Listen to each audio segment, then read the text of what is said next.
चरणों में जो भी तुम्हारे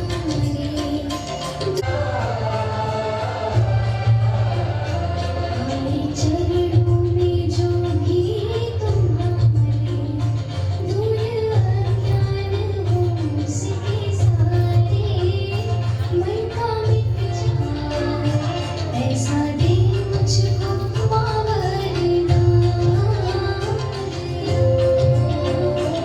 जय मां सरस्वती, जय मां सरस्वती, जय मां सरस्वती, जय मां सरस्वती।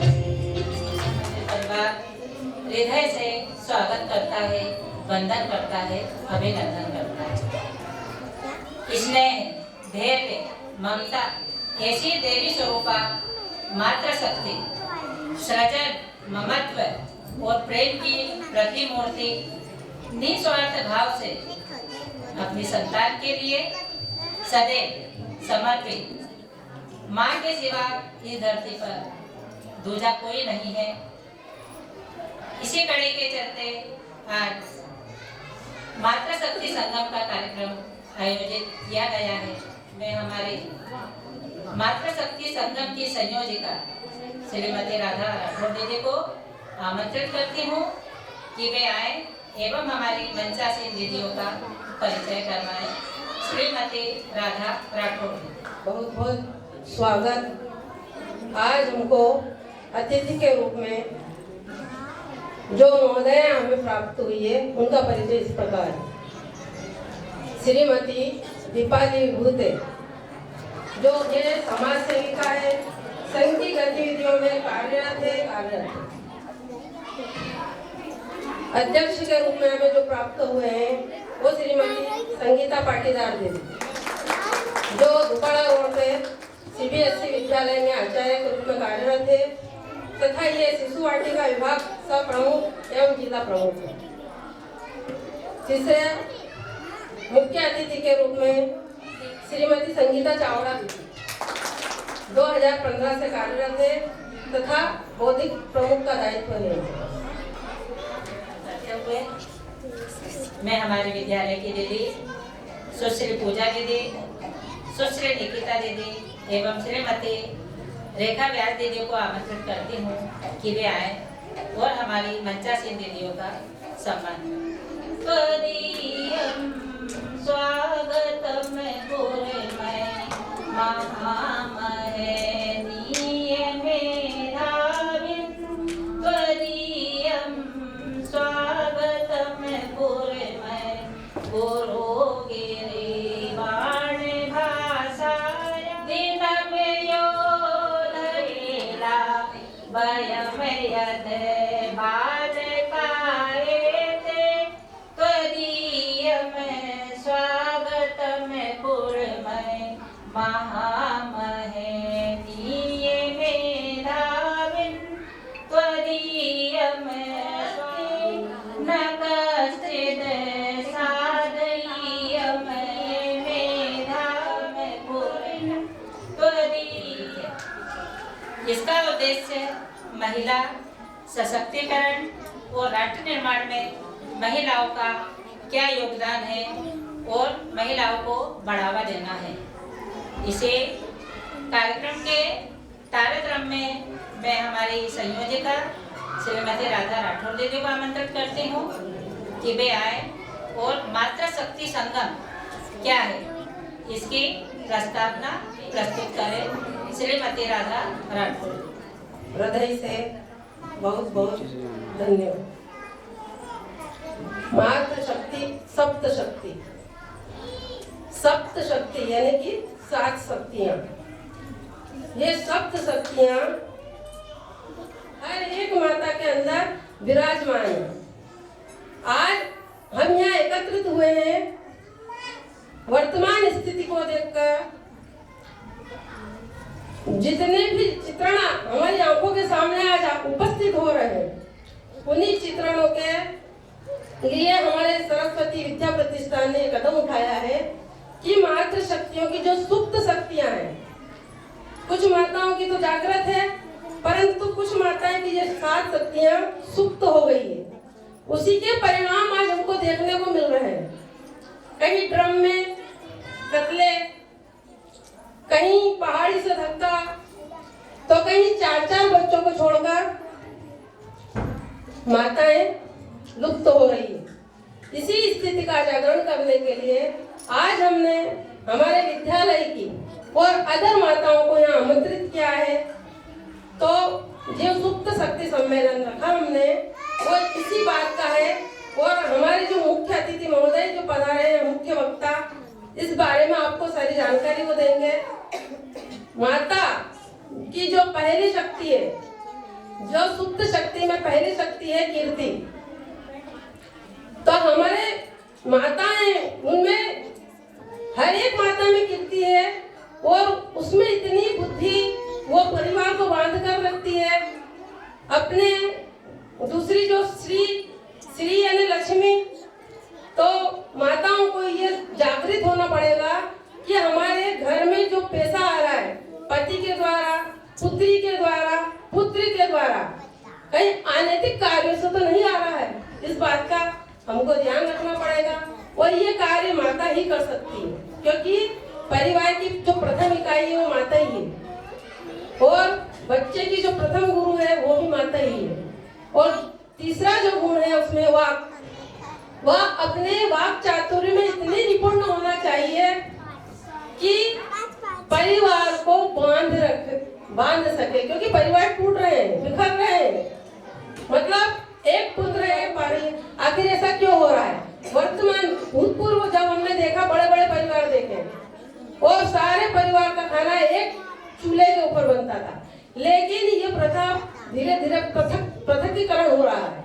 तो परिवार का पृथकीकरण क्यों हो रहा है? तो इसमें माताओं को जो अपनी वाणी है उसमें मधुरता लानी पड़ेगी, परिवार को बांधना पड़ेगा। तीसरा उसका जो गुण है वो स्मृति। माताएं ही एक मात्र शक्ति ही एक ऐसी है जो छोटी से छोटी और बड़ी से बड़ी बातों को याद रख सकती है, इतनी स्मृति उसमें है। और उसमें ये भी चतुराई होना चाहिए कि हम किस तरह अपने परिवार को संजो के रख सकते हैं। ये मैं संक्षिप्त में बता रहा हूँ, डिटेल में आपको दीदी बताएगी। चौथा गुण है उसका धृति। उसमें इतना धैर्य होना चाहिए, धैर्यवान होना चाहिए कि परिवार कैसे बन सकता है, क्योंकि वो ममता की देवी है, त्याग की देवी है। वह एक बेटी, एक पुत्री, एक बहू और एक वरिष्ठ वृद्धा के रूप में हमारे घर परिवार को संभाल सकती है। तो उसमें धैर्य होना चाहिए, परिवार के प्रति, राष्ट्र के प्रति समर्पित रहती है। और जो पांचवा जो गुण है उसका वो है क्षमा, क्योंकि नारी ही क्षमा की देवी कही गई है। उसमें ये गुण है, लेकिन समय आने पर प्रकट नहीं कर पाती। ऐसा क्यों हो रहा है? मैं वर्तमान स्थिति की बात कर रही हूँ, है ना। तो वर्तमान स्थिति में जो क्षमा का गुण है वो गुण उसमें है, लेकिन उसको उजागर क्यों नहीं कर पाती? तो ये सारे जो सप्त शक्तियां हैं, ये श्रीमद् भागवत गीता के 34वें श्लोक में कृष्ण जी ने स्वयं लिखी हुई है सप्त शक्तियां। तो वो सप्त शक्तियां हमको किस तरह बाहर लाना है, धृति, धैर्य, क्षमा, त्याग की देवी, ये सारे गुण नारी में होते हैं। इस पे आपको प्रकाश डालेगी दीदी मुख्य वक्ता के रूप में। हमें प्रस्ताव में बताने जा रहे हूँ कि आखिर ये कार्यक्रम हमने क्यों रखा है। राष्ट्र की आत्मा होती है नारी, संपूर्ण मानवता व प्रकृति के प्रति दायित्व धारिणी के रूप में हमारे सामने प्रकट होती है। भारतीय संस्कृति में नारी को शक्ति, करुणा, ममता, समर्पण, त्याग का स्वरूप माना गया है। वह घर परिवार की मर्यादाओं की रक्षक है। समाज निर्माण की प्रतिष्ठा के साथ माता, पत्नी, बहन, बेटी के रूप में विभिन्न भूमिकाओं में क्रमशः अपना कर्तव्य निभाती है। भारतीय महिला के भीतर अनेक ऐसे आंतरिक गुण विद्यमान है जो बाहरी दिखावों से परे होते हैं। उसकी सहन शक्ति, धैर्य, करुणा, निस्वार्थ सेवा, सहज बुद्धिमत्ता ऐसे गुण हैं जो संकट के समय प्रकट होते हैं। परिवार, समाज और राष्ट्र को ही नहीं, सारे विश्व की मानवता को शिक्षा देने वाली एक नारी है। प्राचीन भारत में गार्गी, अनसुईया जैसी महान नारियां हुई है। ताप, निधि और शिक्षा की जो प्रतीक है। आधुनिक समय में नारी ने शिक्षा, प्रशासन, उद्योग, कृषि, रक्षा, खेल आदि सभी क्षेत्रों में अपनी सशक्त उपस्थिति दर्ज कराई है। संयुक्त परिवार, सामूहिक जीवन पद्धति आदि से जो विश्व की शांति के सहायक है। सबका आधार भारतीय महिला के साथ इस कार्य को वे अपना दायित्व को नहीं अपितु धर्म समझती है। दायित्व नहीं अपितु अपना धर्म समझती है। दायित्व तो सभी का है, लेकिन वो इसको धर्म में भी मानती है। देश भर में सप्त शक्ति संगम आयोजित हो रहे हैं। अभी एक टुकड़ा रोड पे हुआ था, उसके बाद आज यहाँ है, फिर शरद नगर में होगा। ऐसे पूरे विश्व में सप्त शक्ति सम्मेलन होगा, है ना। ये माताओं को जागरण का कार्यक्रम है। बस इतना कहकर मैं अपना स्थान दीदी ने बहुत कम शब्दों में बहुत अच्छी बात कही है कि नारी जो ममता की मूर्त है, उसकी जो सुप्त शक्तियां सोई हुई है, उनको जगाने का समय है। इतिहास उठाकर हम देखते हैं तो माता जीजाबाई ने शिवाजी में साहसिक, धार्मिक सभी गुणों को विकसित किया। बहुत सी ऐसी नारियां हमारे देश, सरस्वती विद्या मंदिर देश का एकमात्र विश्वविद्यालय है जो समय समय पर इस तरह के कार्यक्रम आयोजित करता है, जहां भैया बहनों का सर्वांगीण विकास हो। इसी श्रृंखला में मैं हमारी दीदी को आमंत्रित करती हूँ कि वे कुटुंब प्रबोधन एवं पर्यावरण के संबंध में हमारे जो मातृ शक्तियाँ हैं उन पर प्रकाश डालें। श्रीमती विभूति जो विषय है ये हमारे देश में, मुझे ऐसा लग रहा है कि ये हमें आज आधुनिकता के चलते ये हमें कुटुंब प्रबोधन पर ये बात कहनी पड़ रही, योजना चलानी पड़ रही है। भारत जैसे देश में जहाँ पे कुटुंब प्रबोधन के तो ऐसे उदाहरण रहे हैं कि अपने माता के कहने पर प्रभु श्री राम वनवास चले गए थे, सारा राजपाट छोड़कर, सिर्फ इसलिए कि उनकी माता ने कहा था, माता की आज्ञा थी। और भी बहुत से उदाहरण हैं कुटुंब के कि जिसमें तानाजी, वो अपने बेटे का ब्याह था तो शिवाजी के एक कहने पर पहले राष्ट्र के लिए चले गए कि मेरे बेटे का ब्याह तो होता रहेगा, पहले मैं राष्ट्र के लिए लड़ूंगा। देखी थी सबने तानाजी। ऐसा इतिहास रहा है हमारे यहाँ। अब वो उस वक्त क्यों चले गए? क्योंकि उन्होंने पूरी राष्ट्र को अपना कुटुंब बनाया था, इसलिए वो अपने कुटुंब में अपने बेटे का ब्याह छोड़कर राष्ट्र के लिए चले गए थे। तो क्यों हुई ये हमें सोचना पड़ेगा, और ये हम नारियों को ही सोचना पड़ेगा, क्योंकि कुटुंब की शुरुआत भी नारी से होती है ना। अब बात आती है परिवार की। अब परिवार में जब एक नारी अपना छोटी होती है, फिर तो थोड़ी बड़ी होती है, तो उसे शिक्षा मिलती है उसकी माता से शिक्षा मिलती है। जैसी शिक्षा मिली वैसी लेकर वो अपने विवाह संस्था में जाती है, फिर अपना दूसरा कुटुंब संभालती है। वहां पे उसकी यही जिम्मेदारियां हैं कि अपना वंश को आगे बढ़ाना, एक अच्छी संतान को जन्म देना, एक उन्नत संतान को जन्म देना, और उसके बाद उन्हें ये सारे गुण विकसित करना। ये एक माता ही कर सकती है, इसलिए आज हम सब यहाँ उपस्थित हैं। अब बात आती है कि माता किस तरह अपने बच्चों को ये शिक्षा दे। अब होता क्या है, माता ने तो बताया, लेकिन आज बहुत सारे, मैं थोड़ा आधुनिक परिवेश की बात कर रही हूँ, मैं एकदम बहुत ज्यादा आदर्शवादिता की बात न करते हुए एक बात आप सबको एक सरल भाषा में बता रही हूँ कि अभी ऐसा क्यों हो रहा है कि कुछ माताएं कहती है कि बच्चे हमारे सुन नहीं रहे हैं। तो ऐसा क्यों हो रहा है? क्या कारण है कि अभी बेटियां, माताओं को ऐसा कहना पड़ रहा है कि बच्चे हमारी नहीं सुन रहे हैं? क्या ऐसा होता है आप लोगों के साथ? किसी के साथ ऐसा क्यों हो रहा है? इसका कारण ये है कि मैं एक एक करके आपको बताती हूँ कुछ बिंदु जो दीदी ने अभी बताए हैं कि परिवार में हम किस तरह अपना ठीक तरह से संयोजन कर सके अपने कार्यों का। अभी तक जो हमारी पीढ़ी थी, ये पीढ़ी तो करती आई है ना, लेकिन आगे जो आधुनिकता के चलते जो थोड़ा बदलाव हुआ है, थोड़ा क्या मैं कहती हूँ बहुत ज्यादा परिवर्तन हुए हैं। उसी को लेकर हम आज यहाँ चर्चा कर रहे हैं कि ऐसा क्यों हुआ है। तो ये तो सदैव से है। कीर्ति का मतलब है अपना कोई कार्य कृति, अगर वो अच्छे से हो गया तो वो कीर्ति में परिवर्तित हो जाता है। कीर्ति में परिवर्तित होता है तो दूसरी नारियां जो है वो उसी का अनुसरण करने के लिए प्रेरित होती हैं। ये कीर्ति हो गया। अगर कोई अच्छा कार्य करता है तो आगे बढ़ता है, उसकी ख्याति होती है और सभी नारियां सोचती है कि हाँ ये अनुकरणीय है तो हमें ये करना है। तो ये जो नारी का गुण है यही विकसित करना है और ये हम हमारे बच्चों को भी सिखा सकते हैं। यहाँ छोटी छोटी नन्ही बालिकाएं बैठी है ना बेटा, ये अभी आप बहुत छोटे हैं, जब आप बड़े होंगे तो आपको लगता है ना कि हम भी कुछ बने बड़े होके कुछ बने, कीर्ति फैले। तो बच्चों को देखकर कहें कि अरे वाह तुम्हारे मम्मी पापा ने तुम्हें कितनी अच्छी बात सिखाई है, तो हमें कितना अच्छा लगता है ना। कभी आचार्य जी कहते हैं, दीदी कहती है कि अरे वाह मम्मी जी बहुत अच्छा बताया, तो आपको अच्छा लगता है ना, इसलिए आपको यहाँ बिठाया गया है। आप लोग समझे इस बात को। अब आप धीरे धीरे बड़े हो रहे हैं, अभी आप शिशु वर्ग में हैं, अब आप बड़े हो रहे हैं, आपको ये समझना होगा, है ना। तो जब भी माँ डांटे, माता पिता डांटे या कोई भी बात हो, आपके स्कूल की कोई बात हो, आपको कोई बात परेशान करती है, आप अपनी माता से कहें जाके, ना कि किसी सहेली से।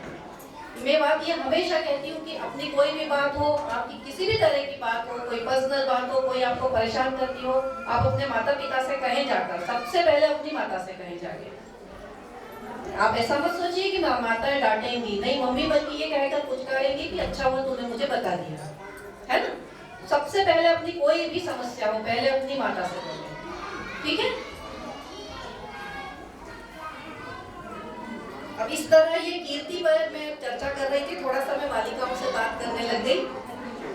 तो इस तरह का हमारा जब इतिहास रहा तो हमें यहाँ जरूरत क्यों पड़ गई कि हमें ऐसी योजनाओं पर कार्य करना पड़ रहा है, आधुनिकता के चलते और मोबाइल के चलते। थोड़ा सा माताओं से अनुरोध है कि थोड़ा सा अपने बच्चों पर ध्यान रखें कि वो मोबाइल में क्या देखती है। मुझे तो लगता है कि जब हम बाहर से आते हैं और गाड़ी पार्क कर देते हैं बाहर, वैसे ही एक मोबाइल पार्किंग एरिया भी होना चाहिए घर में, कि आए और मोबाइल रख दिया एक जगह, फिर जब जरूरत हो तो उठाया वापस रख दिया। खैर ये तो बहुत बड़ी बात कर रही हूँ मैं, लेकिन हाँ 1 घंटा, कम से कम 1 घंटा या 2 घंटा मोबाइल का उपयोग कि अपने बच्चों से बात करें। माताएं भी मोबाइल में व्यस्त हैं अभी। तो ये वाले कुछ कारण है कि हमारा संवाद नहीं हो पा रहा है बच्चों से। इस वजह से ये कारण बनते हैं कि हम थोड़ा सा जो परिवार भी अब पहले जैसे नहीं रहे, बड़े परिवार, ये मैं समझती हूँ। और ये आधुनिकता के चलते हुआ है कि बच्चे कोई नौकरी के सिलसिले में बाहर चले गए हैं, तो एकाकी परिवार है, घर में पति पत्नी है, 2 बच्चे हैं, पति पत्नी दोनों सर्विस कर रहे हैं और बच्चे घर पे हैं। शाम को आके 1-8 घंटा अपने बच्चों से अवश्य बात करें। ये उसमें क्या होगा कि जब बात करते हैं ना तो बच्चे अपनी बात बताएंगे माताओं को। मैं बहुत देखती हूँ कि माताएं भी अपने मोबाइल में इतनी व्यस्त है कि उन्हें भी बच्चों से बात करने की फुर्सत नहीं है, या फिर सर्विस के चलते अगर थक गए हैं तो भी आप 1 घंटा निकालें या भोजन करते वक्त जरूर अपने बच्चों से बात करें। तो ये अति आवश्यक है कि हमारे कुटुंब के लिए हम कम से कम ये तो नहीं कर सकते कि बहुत पुरातनवादी बात है कि घर में 20-20 जनों का परिवार पहले हुआ करता था, लेकिन अब नहीं है, तो कोई बात नहीं, हम 5 जन हैं घर में, हम 5 जन भी अपने कुटुंब को बांध के रख सकते हैं, है ना। घर में है दादी है, दादी से बात करें, दादाजी हैं, दादाजी से बात करें। इस तरह हम बात करेंगे आपस में तो हमारे परिवार में हमको बहुत सहायता मिलेगी एक अच्छे संस्कार देने में बच्चों को। अब मैं बात करती हूँ कीर्ति की, जो दीदी ने बताया था सप्त शक्ति संगम है ही इसलिए कि 7 गुण जो है, कीर्ति हमें बढ़ावा देती है। ये शब्द ही सुनकर हमें बढ़ावा देता है कि हमें भी ऐसा कुछ करना है, और ये हमें प्रेरित करेगा आगे जाके। जिस तरह रानी लक्ष्मीबाई का इतिहास है या पन्ना राय का इतिहास है, माता सीता है, द्रौपदी है, कितनी ही नारियां हैं, अगर नाम लेने जाऊंगी तो कम पड़ जाएगा समय। बहुत सारी नारियां ऐसी रही कि जिनकी कीर्ति हमें प्रेरित, ये चीज चाहिए, वो चीज चाहिए, तो हो सकता है वो धन, उस समस्या से बचने के लिए किसी भी तरह से धन ले आए, क्योंकि पत्नी ने परेशान कर रखा है। इसलिए आज के परिवेश की बात करते हुए मैं ये कह रही हूँ कि पत्नियां अपने घर को इसी तरह स्वर्ग बना सकती हैं कि जो है जितना है और वो जो लक्ष्मी आ रही है वो सही ढंग से आए, उस लक्ष्मी का उपयोग भी सही तरीके से हो। ये हम नारियों पर ही निर्भर करता है। या पति की अगर जितनी तनख्वाह है उसमें अपना कुटुंब चलाना ये सदैव से नारी करती आई है और अभी भी कर सकती है, वो नारियां कर ही रही हैं। बस आगे थोड़ा ये ध्यान रखना है कि हमारी जो लक्ष्मी है वो अगर समृद्ध तरीके से घर में आती है तो वो 1000 गुना समृद्धि देती है, और गलत तरीके से आती है तो वो कष्टदायक तो सदैव रही ही है। इसलिए घर में अगर पैसा आता है उसको सत्कर्मों में लगाना, अतिथियों का स्वागत करना, किस तरह से हम उसका उपयोग कर रहे हैं। बच्चों को हम ये सिखा सकते हैं कि अगर आप भविष्य में अच्छे बनना है, आपको विश्री प्राप्त करनी है तो पढ़ना होगा, है ना? इस तरह पैसे का सदुपयोग और पूरी उस तरह की योजना बनाना कि अपना पैसा जो भी आ रहा है उसको किस तरह अपने को उसका उपयोग करना है, ये घर की महिला ही कर सकती है। तो ये हो गया उसका एक रूप। अब तीसरा आता है वाक। वाक चातुर्य तो शुरू से रहा है। वाक पटु तो औरतें रहती हैं, अपनी बात मनवा लेती हैं। वाक पटु सबसे बड़ा गुण है महिलाओं का। किस तरह? अब जैसे वाणी अच्छी रखना से क्या होता है और गलत रखने से क्या होता है ये आपने देखा है। द्रौपदी का, महारानी द्रौपदी का भी आपको सबको पता ही होगा कि एक खराब वाक्य के कारण पूरा महाभारत रचा गया था। अंधे का पुत्र अंधा, है ना? इतना बड़ा महाभारत का युद्ध सिर्फ एक छोटे से वाक्य से पूरी के कारण यमराज से अपने पति को ले आई थी। तो ये जो गुण है कि हम किस तरह बोलते हैं, क्या बात करते हैं, ये तो बहुत बड़े बड़ी महारानियों के मैं उदाहरण बता रही हूँ। हम अपनी बात करते हैं ना, हम परिवार में अपनी बात ऐसे कह सकते हैं कि बहुत सिंपल तरीके से अपनी एक बात कह दी, हमारे बच्चों ने मान ली, हमारे पति ने मान ली, हमारे घर में जो वरिष्ठ लोग हैं उन्होंने मान ली, तो हम उस प्रेम से समझाएं उनको। अगर नारी की वाक बुद्धि अच्छी है तो घर परिवार अच्छा चल जाता है, और अगर थोड़ा सा भी बोलने में कहीं परेशानी आ गई, गलत तरीके से बोल दिया, तो वो घर में झगड़े का कारण बनता ही है। जब महाभारत हो गया था तो घर में भी होता है। तो हमें किस तरह अपनी वाणी पे संयम रखना, ये हम अपने बच्चों को भी सिखाएं कि कुछ भी गुस्सा हो, कुछ हो तो बेटा अपनी बात अच्छे से कहें, अपनी माताओं से कहें। माताएं भी अगली बार डांट देंगे, मार देंगे ना, तो दोबारा वो अपनी बात अपनी माता से नहीं कहेंगे। और जिस तरह अगर हम प्रेम से कहेंगे कि नहीं बेटा कोई भी बात हो आप हमको बताओ, तो बच्चे जो अभी छोटी छोटी बच्चियां हैं 13-14 साल की, अगर उन्हें कोई तकलीफ आती है बाहर स्कूल जाते टाइम, आते टाइम में किसी भी तरह की, तो वो झिझकेंगी नहीं, आपको बताएंगी। उसे ये विश्वास होना चाहिए कि अगर मैं मेरी माता को ये बात बताती हूँ तो मेरी माता मुझे डांटेगी नहीं, और वो मुझसे मेरी बात का सारा जो भी निराकरण है वो कर देगी। तो ये सारा कुछ वाणी पर ही निर्भर करता है कि हम अपने परिवार को या अपने बच्चों के भविष्य को किस तरह। माताओं के बहुत ही निकटतम बेटियां होती हैं, बेटे भी अपनी सारी बात माता को ही बताते हैं, पुत्र हो या पुत्री, दोनों बात। लेकिन माताओं को ये होना चाहिए कि बहुत प्रेम से उनकी बात सुने। अगर हमें लगता भी है कि हमारे बच्चों ने कोई यहाँ पर गलती की है, तो भी हम उन्हें थोड़ा सा प्रेम से ही समझाएं, तो वो शायद अपनी बातें हमसे हमेशा कह सकेंगे। ये क्या कह सकते हैं उसको कि एक डिस्टेंस हो गया है बच्चों में और माताओं में। ये सिर्फ अपना बोलने के कारण कि आप अपने बच्चों से बात करें। अगर हम बात करेंगे तो वो अपनी बात कहेंगे और हम उनको समझा सकेंगे अच्छी तरीके से, ऐसा मुझे लगता है। क्या आप सहमत हैं मेरी बातों से? है ना? जब अपन अपने बच्चों से कुछ भी बोलेंगे और डांटेंगे नहीं, तो वो निश्चित अपनी बात हमें बताएंगे, और अपनी वाणी से और अपने संयम से हम अपने बच्चों को समझा सकेंगे। जो हम करेंगे ना वही हमारी बेटियां आगे चलकर करेंगी। बच्चों को कोई भी थ्योरी बुक ये नहीं बता सकती है कि हमें जीवन कैसे जीना है। बच्चे वही करते हैं जो माता पिता करते हैं। 6 महीने का अगर शिशु है गोद में और मम्मी ऐसे ऐसे ऐसे स्क्रॉल कर रही है ना फोन पे, तो छोटा सा बच्चा भी अपनी उंगली ऐसे ऐसे चलाता है उस फोन पे। देखा है मैंने, आप लोगों ने भी देखा होगा। माता अगर किताब पढ़ रही है, पुस्तक पढ़ रही है, तो बच्चा को किताब मांग के किताब पढ़ेगा। उसे नहीं पता है कि सही क्या है गलत क्या है, बस माताओं पे निर्भर है। ट्रेन में देखते हैं, बस में देखते हैं, माँ अगर कुछ टीवी सीरियल देख रही, कुछ कर रही, तो ले बेटा फोन ले ले, और छोटी छोटी इतनी सी उंगलियों से ऐसे ऐसे स्क्रॉल करता है। अच्छी बातें भी याद रहती है। इसलिए श्रवण शक्ति हमारी सबसे ज्यादा सक्रिय है। इसलिए मैंने कन्याओं को यहाँ बुलाया बेटा कि बेटा आप समझें और सीखें। ये सिर्फ सुनने की बात नहीं है कि ऐसा लगता है कि दीदी भाषण दे रहे हैं और हम कुछ हमारे टाइप का नहीं है। ये आपको समझ में आ रहा है ना? तो ये इस तरह की बातें हैं कि स्मृतियों का तो ऐसा है कि अच्छी स्मृतियां रहेंगी तो अच्छा मानसिक विकास होगा, और बुरी स्मृतियां रहेंगी तो वो हमारे मानसिक विकार पैदा करती हैं। हमेशा अच्छी स्मृतियों को सहेज के रखें, अच्छी स्मृतियों को हम आगे पहुंचाएं, अपने बच्चों को भी बताएं। अपने बच्चे उससे सीखते हैं कि मम्मी ने ऐसा किया था तो मैं भी ऐसा ही करूंगी।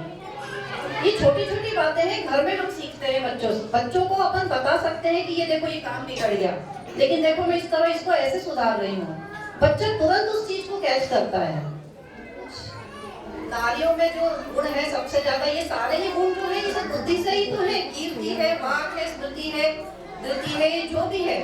अच्छी बुद्धि होगी तो सब कुछ अच्छा ही होगा। बुद्धि अच्छी रखने का मतलब ये है कि हमने जो ज्ञान अर्जित किया है उसको हम सही दिशा में लगाएं। भाई एक वैज्ञानिक है, हम देखते हैं ना, आतंकवादी है, वो भी इंजीनियर थे, वो भी बुद्धिमान थे, लेकिन उन्होंने बम बनाए। कुछ जिसको विज्ञान आता है, किसी ने बहुत बढ़िया उसका आविष्कार करके रॉकेट बना दिया और किसी ने उसी बुद्धि से बम बना दिया। तो बुद्धि का उपयोग कहाँ करना है, कैसे करना है, ये हमारे ऊपर निर्भर करता है। ये नारियों के लिए, ये तो सभी के लिए बात है। नारियां बहुत आगे हैं, क्योंकि ये जब भी हम ग्रहण वाले जब वीडियो देखते हैं, हम समाचार देखते हैं, तो उसमें वो साउथ की जो वैज्ञानिक आती है बहुत सारी ग्रहण वाले दिन, साड़ी पहनी हुई दक्षिण भारतीय, सभी महिलाएं बड़ी बड़ी वैज्ञानिक हैं। उसमें सारी महिलाएं हैं, सारी नासा में जितनी भी है। बच्चों को सिखाना कि आसपास स्वच्छ वातावरण रखना, पेड़ पौधे उगाना, पेड़ पौधों की सेवा करना, और इस तरह अच्छी जगह पे भ्रमण करना। अच्छी जगहों से मेरा मतलब है कि या तो किसी देवालय में पूरे परिवार के साथ सप्ताह में एक बार अवश्य जाए। बच्चों को इससे संस्कार अच्छे पड़ेंगे और उनका भ्रमण भी होगा, वेशभूषा भी नियंत्रण में रहे। तो ये सभी संस्कारों का एक ही मूल मंत्र है, माताएं। माताएं अपने बच्चों को अच्छे वस्त्र पहना के पूरे कुटुंब के साथ सप्ताह में एक बार देवालय जाएं, इसमें बच्चों में अच्छे संस्कार पड़ेंगे। अब बेटियों को बहुत सारी चीजें सिखाना भी जरूरी है। जैसे अब अभी अपन एक बेटियां कहीं ऊंची चोटी पे भी नहीं चढ़ सकती, और बिना, अगर परिवार सब कुछ अच्छा है, उन्हें संस्कार देता है, तो कहीं घर तो में भी नहीं जाएंगी बेटियां। बस यही कुटुंब प्रबोधन एक छोटा सा वाक्य है, वो सारा कुछ जिसकी पूरी एक दूरी है वो हम नारी शक्ति, एक नारी सब पे भारी। और धन्यवाद करती हूँ मैं आपका कि इतनी देर आपने मुझे सुना। तुम ही हो। दीदी ने बताया कि एक नारी है जो हमारे जीवन की आधारशिला है। मितव्ययी होना, धैर्य रखना, ये नारी का पहला गुण है कि हम अपने वाक चातुर्य से कैसे किसी को पराजित कर सकते हैं। विद्या भारती ने मातृशक्ति संगम में की रचना के लिए एक गीत तैयार किया है। मैं सुश्री निकिता दीदी को हम ही दिव्य शोभिनी, हम ही कर्म योगिनी, हम ही दिव्य शोभिनी, हम ही दुष्ट नाशिनी, हम ही भद्रवादिनी, हम ही दुष्ट नाशिनी, हम ही ब्रह्मवादिनी, न हम ही मातृ शक्ति है, हम ही आदि शक्ति है। नया उत्साह ले मन में, कदम आगे बढ़ाए हम। कहाँ जाता हमें तरुणी, आज तरुणाई दिखाए हम। कहाँ जाता हमें तरुणी, आज तरुणाई दिखाए हम। नया उत्साह ले मन में, कदम आगे बढ़ाए हम। हम ही हैं विश्व की जननी, हमारे ही पराक्रम से देश आगे बढ़ाए हम। हमारे ही पराक्रम से देश आगे बढ़ाए हम। नया उत्साह ले मन में, कदम आगे बढ़ाए हम। हमारे देश को शत्रु जो टेढ़ी आँख से देखे, हमारे देश को शत्रु जो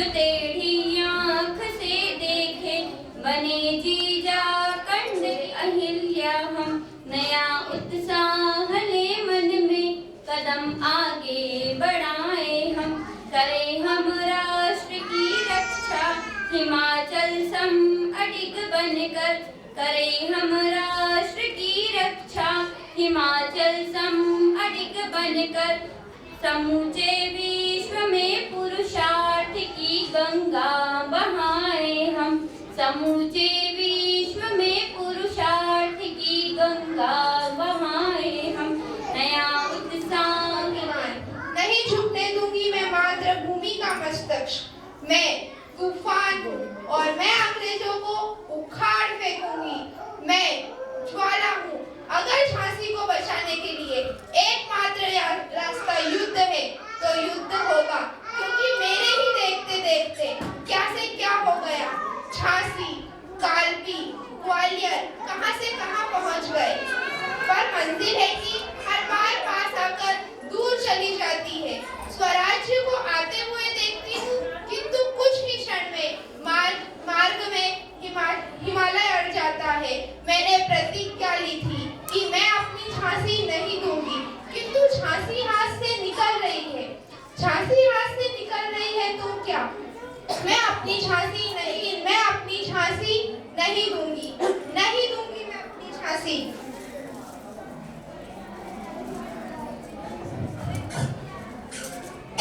हर हर महादेव।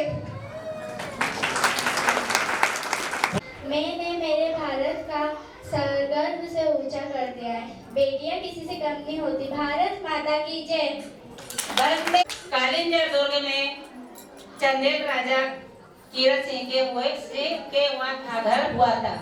उनकी माता का नाम रानी लक्ष्मी देवी था और रानी दुर्गावती नवरात्रि की दुर्गा अष्टमी पर जन्म लेने के कारण उनका नाम दुर्गावती रखा गया। उनका विवाह गोंडवाना के राजा दलपत साय के साथ हुआ था।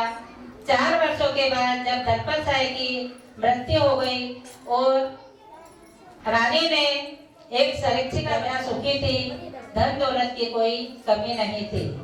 इसे अकबर ने अपना अपमान समझकर अपने सेनापति आसफ खान को युद्ध करने के लिए भेजा।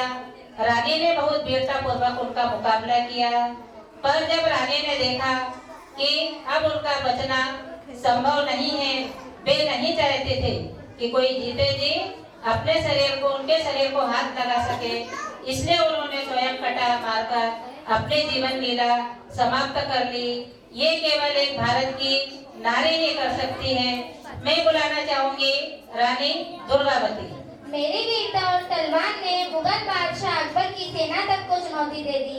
मेरे पिता राजा कीर्ति सिंह ने मुझे तलवार और घोड़े की सवारी सिखाई। यही शिक्षा ने मुझे एक योद्धा रानी बनाया।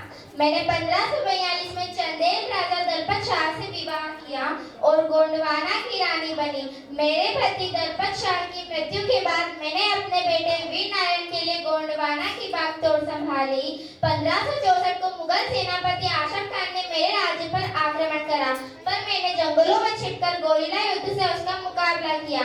जब बाज बहादुर ने मेरे ऊपर बुरी नजर डाली तो मैंने उसकी पूरी सेना का सफाया कर दिया। फिर उसने गोंडवाना की ओर देखने की हिम्मत भी नहीं की। 24 जून 1564 को नरई में युद्ध में मैंने वीरगति प्राप्त की। 1950 को अमृतसर नगर में हुआ वह भारत की पहली IPS महिला अधिकारी बनी, जो पूर्व में एक टेनिस खिलाड़ी भी रह चुकी थी। सन 1972 में किरण बेदी भारतीय पुलिस सेना में शामिल होने वाली पहली भारतीय सर्वोच्च महिला बनी और 1984 में 94 में तिहाड़ जेल में उनके सुधारों के लिए उन्हें रेमन मैग्सेसे पुरस्कार से सम्मानित किया गया। मैं बुलाना चाहूंगी किरण बेदी। महिला अधिकारी। मैं 1972 में भारतीय पुलिस सेना में शामिल हुई। मुझे अनुभव प्राप्त हुआ। महिलाएं किसी से कम नहीं होती। राणा के साथ हुआ। उनके 2 पुत्र थे, विक्रमादित्य और उदय सिंह। विक्रमादित्य के राजा बनने के बाद उन्होंने मेवाड़ की संरक्षिका के रूप में कार्य किया। गुजरात के शासक बहादुर शाह ने दूसरे हमले के समय उनके पुत्र विक्रमादित्य को पराजित होने की स्थिति पर गंभीरता को देखते हुए उन्होंने अपने मेवाड़ की कुछ महिलाओं को लेकर जौहर कर लिया। प्रस्तुत है यहाँ रानी कर्मवती। जब 1528 में राणा सांगा की मृत्यु हुई तब मेरे पुत्रों की अल्पायु होने के कारण मैंने 1527 से 1533 तक राज संरक्षिता के रूप में संभाला। इस दौरान मैंने अपनी राजनीतिक कुशलता का भी परिचय दिया। मेरे शासनकाल के दौरान मेवाड़ को गुजरात के राजा बहादुर शाह के हमले का गंभीर खतरा था। तब मैंने राजपूत सरदारों से भारत माँ की रक्षा की अपनी मातृभूमि की रक्षा के लिए अपील की। मेरी अपील सफल रही और सभी राजपूत एक हो गए। 1535 में जब यह स्पष्ट हो गया कि चित्तौड़ का पतन निश्चित है, तब मैंने दुश्मनों के हाथों अपमानित होने के बजाय अपने सम्मान की रक्षा करते हुए अन्य राजपूत महिलाओं के साथ जौहर कर। इसके बाद भी उन्होंने वहां अपना तिरंगा लगाया, सलामी ठोकी और फिर वे नीचे उतर आए। वे एक साधारण परिवार से निकलकर सामाजिक रूढ़ियों को तोड़ते हुए एवरेस्ट पर्वतारोही बने। मैं आमंत्रित करती हूँ 1984 को 8,900 मीटर ऊंची चोटी माउंट एवरेस्ट पर चढ़ी थी। तिरंगा गाड़ा और भारत माता की जय कहते हुए 43 मिनट उस चोटी पर रही थी। जो नारी ठान लेती है वही करके रहती है। भारत माता की जय। मध्य प्रदेश छत्तीसगढ़ इलेक्ट्रिसिटी बोर्ड में शासकीय सेवा में कार्यरत रहे। आपका विवाह मध्य प्रदेश के शाजापुर जिले के राष्ट्रीय स्वयं सेवक संघ के जिला कार्यवाह रहे श्रीमान आदरणीय श्री लोकेंद्र सिंह जी सिसोदिया के साथ जो फुल ऑफिसर के पद पर थे के साथ संपन्न हुआ। वर्तमान में सेवानिवृत्ति के बाद राष्ट्रहित और सामाजिक गतिविधियों में दीदी का हमेशा सहयोग रहता है। दीदी का एक सबसे बड़ा उदाहरण तो ये है कि दीदी से किसी का दुख भी देखा नहीं जाता। वो अपने परिवार का जितना ध्यान रखती हैं। यदि कोई दुखी व्यक्ति रहता है तो वो भी उन्हें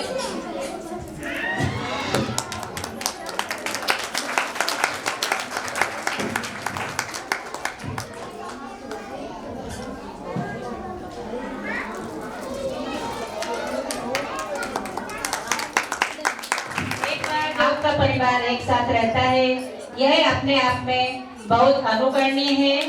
आपके परिवार में 12 सदस्य हैं।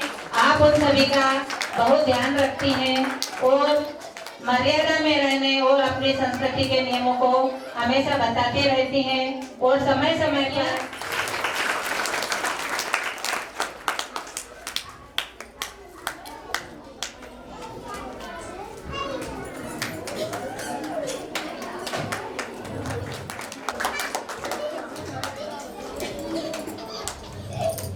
मयूरी जैन। तालियों में कंजूसी मत कीजिए, इसमें पैसा नहीं लगता है।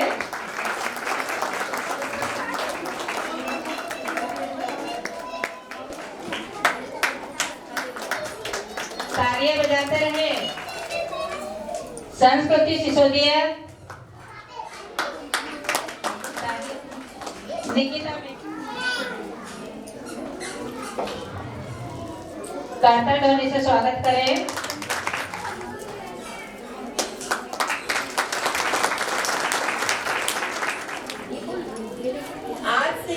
अनंत काल से भगवान ने जब पृथ्वी बनाई तो उन्होंने पुरुष और स्त्री दोनों को बनाया, क्योंकि दोनों के संतुलन से ही प्रगति चल सकती है। अनादिकाल से हर क्षेत्र में महिलाओं ने अपना योगदान दिया। त्रेता युग में देखा जाए तो हम कैकेयी का एक पक्ष देखते हैं कि उन्होंने राम को वनवास दे दिया। ये नहीं देखा कि वो एक योद्धा भी थी, एक सारथी भी थी।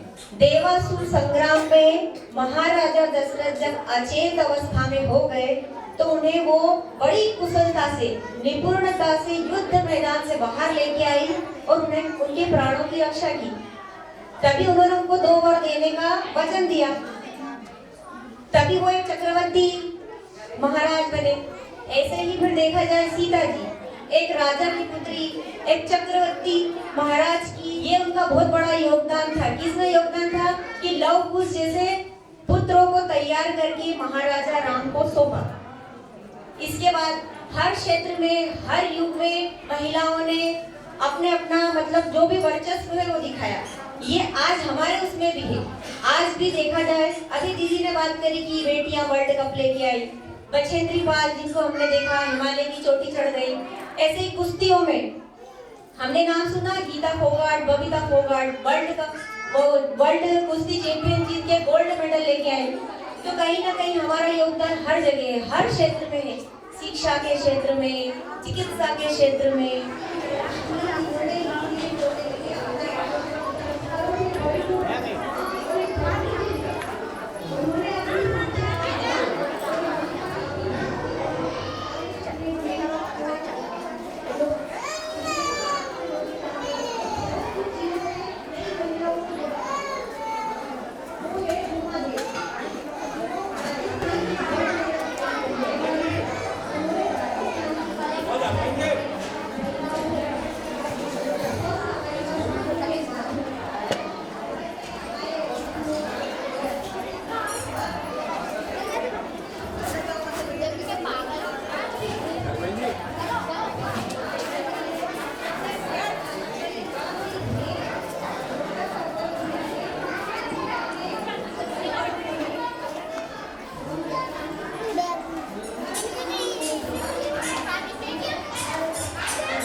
फ्लेक्स वगैरह सब नहीं बनवाए। ये रहे थे। हाँ, बाकी जो खराब हो रहा है वो बंदे पे नहीं करवाया। अब जैसे ये बाहर ये